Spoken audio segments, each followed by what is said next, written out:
Assalamualaikum warahmatullahi wabarakatuh. Kami dari kelompok 7 akan membahas materi kelompok kami. Saya Malika Diwilipani dan teman saya Nuria Simanjuntak dengan Muhammad Reza Sari akan membahas materi kelompok kami tentang diferensiasi dan morfogenesis.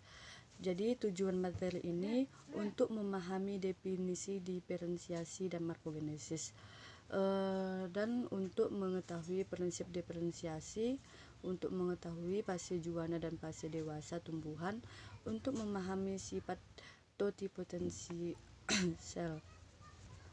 Jadi saya akan membahas diferensiasi. Diferensiasi ini merupakan satu tahap pertumbuhan dan perkembangan organisme multiseluler ketika organisme berubah dari zigot sederhana menjadi suatu sistem jaringan dan organ. Pada gambar ini kita bisa melihat gambar perkecambahan biji. Yang pertama, hipokotil. Hipokotil ini tumbuh memanjang sehingga plamula dan kotiledon terangkat ke atas permukaan tanah. Kotiledon dapat melakukan fotosintesis selama daun belum terbentuk. Contoh tumbuhan ini adalah kacang hijau, kedelai, bunga matahari, dan kacang tanah. Organ pertama yang muncul ketika biji berkecambah adalah radikula. Jadi radikula ini kemudian akan tumbuh menembus permukaan tanah, dan tanaman dikotil yang dirangsang dengan cahaya dan ruas batang hipokotil akan tumbuh lurus ke permukaan, mengangkat kotiledon dan epikotil. Epikotil akan memunculkan daun pertama, dan kotiledon akan rontok ketika cadangan makanan di dalamnya telah habis digunakan. Dan selanjutnya diferensiasi dibagi menjadi dua, yang pertama eksternal dan yang kedua internal. Eksternal itu yang pertama pembentukan bagian vegetatif yang diteruskan menjadi pembentukan bagian generatif, dan yang kedua pembentukan bunga dari piramidien bunga yang kemudian membentuk pula bunga pembentuknya sepal. Yang ketiga metagenetesis. Yang kedua internal, yang pertama mitosis dan meiosis, dan yang kedua pembentukan jaringan, dan yang ketiga adanya perubahan ukuran kekebalan dinding sel, posisi sel. Dan selanjutnya morfogenesis.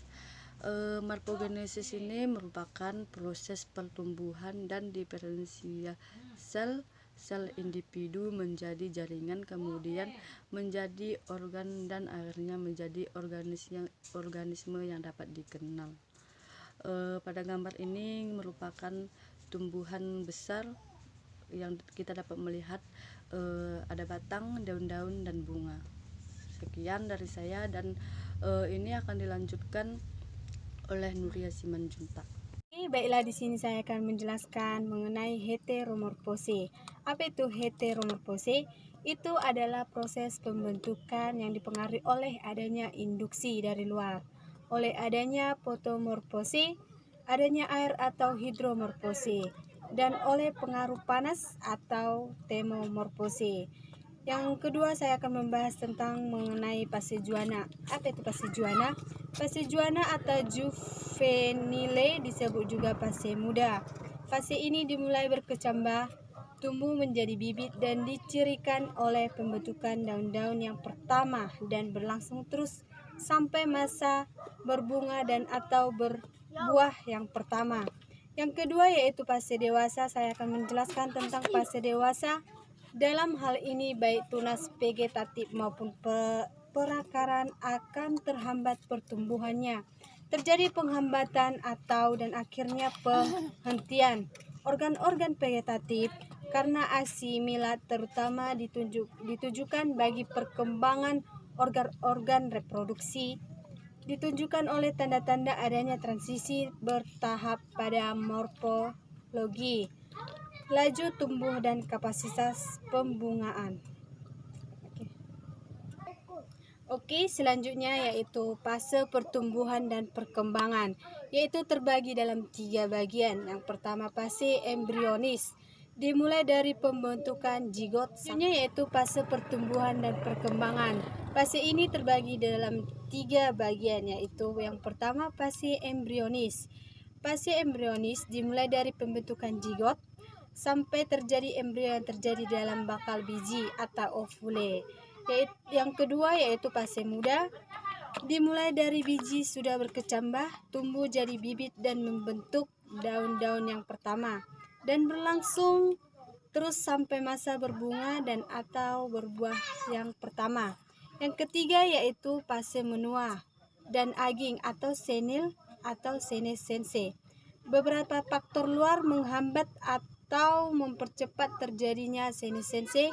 Misalnya yaitu yang pertama, penaikan suhu, keadaan gelap, kekurangan air dapat mempercepat terjadinya senessensi daun. Yang selanjutnya, penghapusan bunga atau buah akan menghambat senessensi tanaman.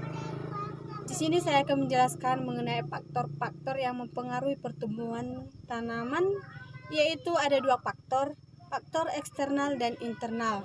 Yang pertama, faktor internal yaitu diliputi melalui laju fotosintesis respirasi. Yang kedua, aktivitas enzim pengaruh langsung oleh gen, misalnya heterosis. Yang kedua, epistatis. Yang ketiga, diferensiasi. Yang kedua yaitu faktor eksternal yang mempengaruhi pertumbuhan tanaman adalah sebagai berikut. Faktor iklim meliputi cahaya, temperatur. Yang kedua, faktor edafik meliputi tekstur, struktur bahan organik, pH. Dua yaitu faktor eksternal yang mempengaruhi pertumbuhan tanaman adalah sebagai berikut. Yang pertama, faktor iklim meliputi cahaya, temperatur. Yang kedua, faktor edafik meliputi tekstur, struktur, bahan organik, pH. Yang ketiga, faktor biologis meliputi gulma, serangga, organisme penyebab penyakit nematoda. Yang selanjutnya yaitu totipotensial, sel atau total genetik potensial. Artinya yaitu setiap sel memiliki potensi genetik seperti sel zigot yang mampu memperbanyak diri dan berdiferensiasi menjadi tanaman lengkap. Dengan demikian, pengertian totipotensi adalah kemampuan setiap sel tumbuh untuk membentuk individu baru yang sempurna. Selanjutnya kita akan membahas tentang sifat-sifat totipotensi sel. Apa itu? Yaitu digunakan untuk memperoleh anakan seragam dalam jumlah banyak dan cepat. Selanjutnya yaitu sel-sel tanaman dapat tetap bersifat totipoten atau penuh, yaitu sel-sel tersebut dapat mempertahankan potensi zigot untuk membuat semua bagian organisme matang.